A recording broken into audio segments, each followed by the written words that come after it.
I think one of the hardest emotions to handle is regret.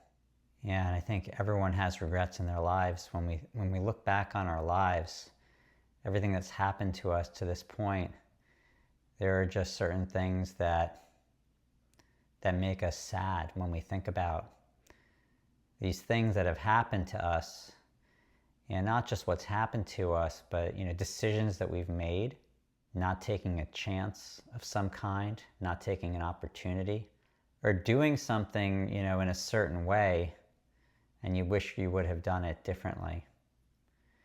And I think that that's a source for a tremendous amount of suffering, a tremendous amount of sorrow and sadness. If we could live our lives and not regret everything that's happened to us in the past, we surely would be happier. So the question is it possible to live a life without regret? And so I think, like in all things, when I discuss passive self-awareness, the key, like it is with everything else, is to become aware of these regrets, simply aware of them. And so I want to talk about that, as well as the ways in which we attempt to handle our regrets. And when they talk to old people, their deepest regrets in life are not living a true life. People make decisions all the time based not on what they know to be true for themselves, but based on what other people are thinking, or based on what they think society thinks right and wrong. So regret relies on time.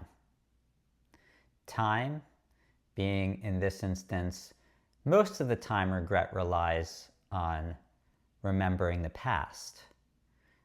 It's possible to regret the future, interestingly, but let's stick with the past. That's the most straightforward, most common way that we regret things, is something happened in the past, and for whatever reason, we regret that.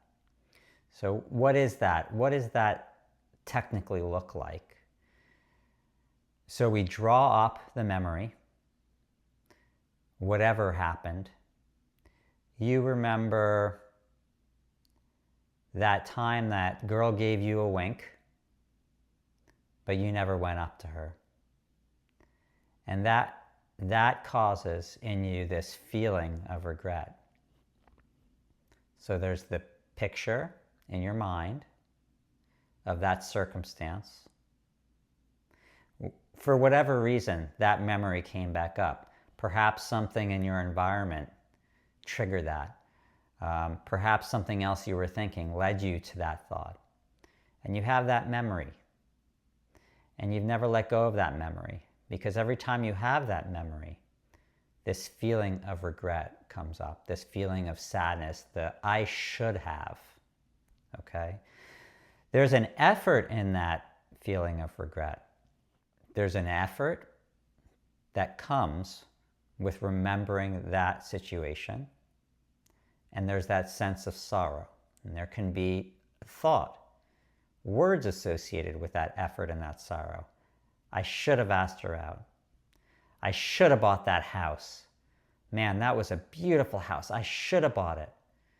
So you're remembering the house that you loved. You're remembering the circumstance where somebody outbid you. I should have done this. That is a strife. That feeling is what we call regret, and what we don't like. We don't like that feeling. So we have these regrets in life. The regret is a response to a memory, or sort of almost continues with that memory.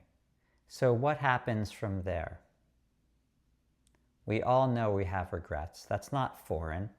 I'm explaining something that is obvious. Where do we go from there? How do we internally respond to regrets? Regret is not comfortable. Regret is a problem. It's uncomfortable. It makes us unhappy. And we're constantly trying to avoid sadness, sorrow, unhappiness. We become aware of the fact that we're sad about something. how do we respond to that? Do we respond to it with beliefs? I shouldn't ever regret things. That's all in the past. Live in the present. Have some sort of opposing viewpoint, some sort of belief system to give us the feeling that we're trying to get away from that, that we're trying to make an effort to solve that problem. We do that. We do that very often through words. And those words carry a certain effort with them too. And the words with that effort are a response to the primary issue, which is our regrets. In a way, we are aware of our regrets, but not plainly, not passively. We are aware of our regrets, and we respond to that awareness with more thought and more effort. And so, can we break all of this down? How do we end our regrets? Even the how creates a problem. The how implies something that I'm going to do to fix the fact that I keep having all of these regrets about things from the past. So how is not the way. What about awareness? So we're kind of aware of our regrets, but they're not resolved. Are they not resolved because of the activity that we take upon ourselves to try to solve our issues of regret, or to try to create beliefs and opinions about the fact that we regret things?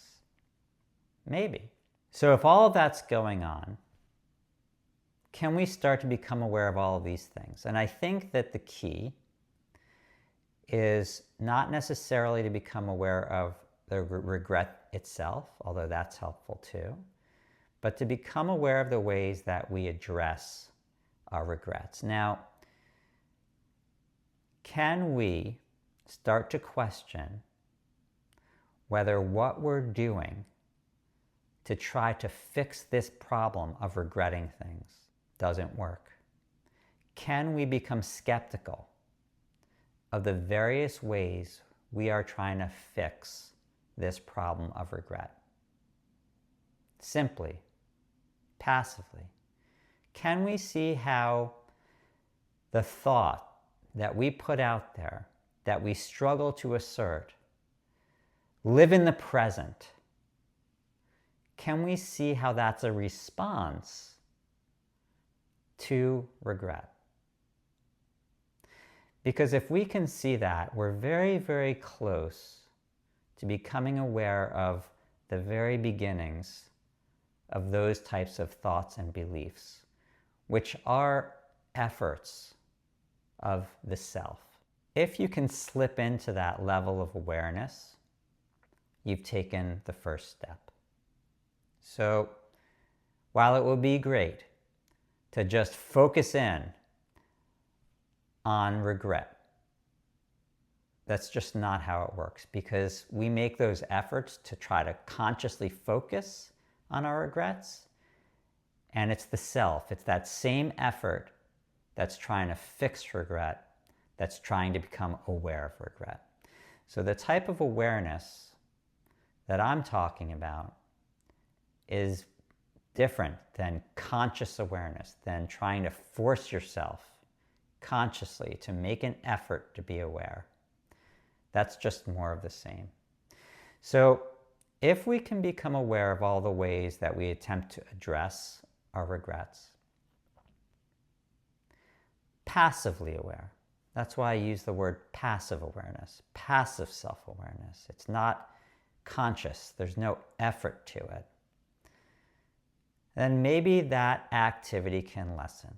And as that activity lessens, then we become aware of the regret itself.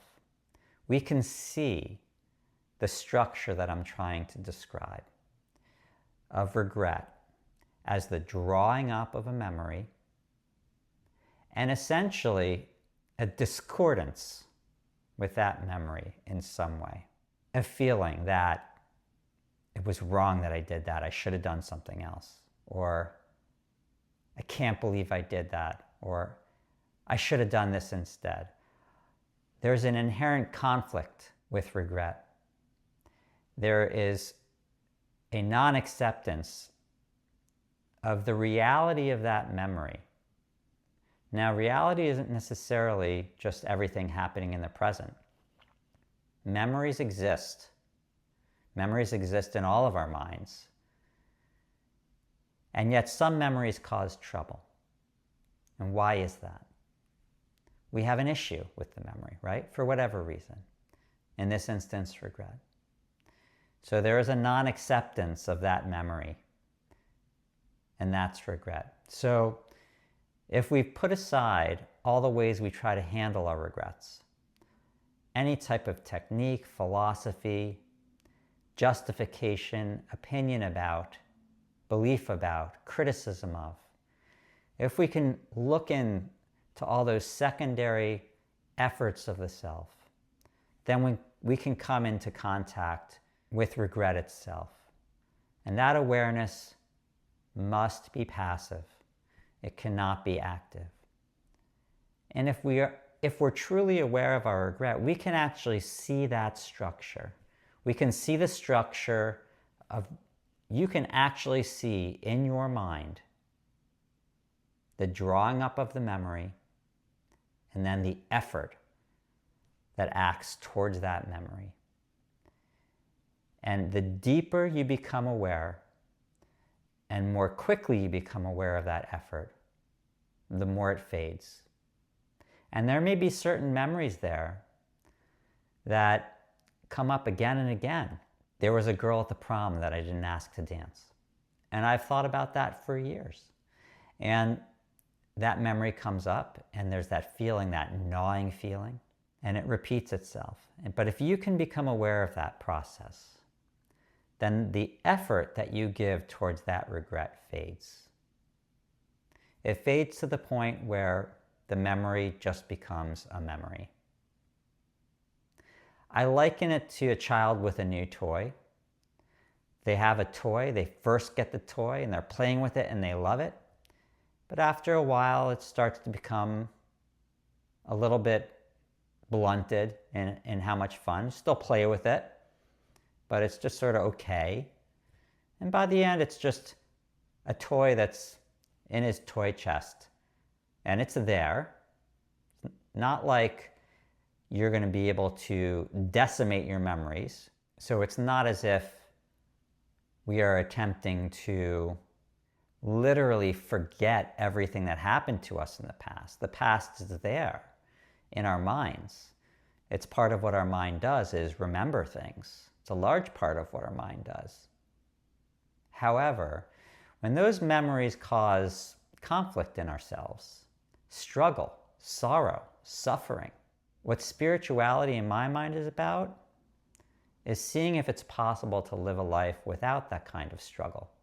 Can becoming aware of that struggle, that sorrow of regret, lead to its fading away? I say it can.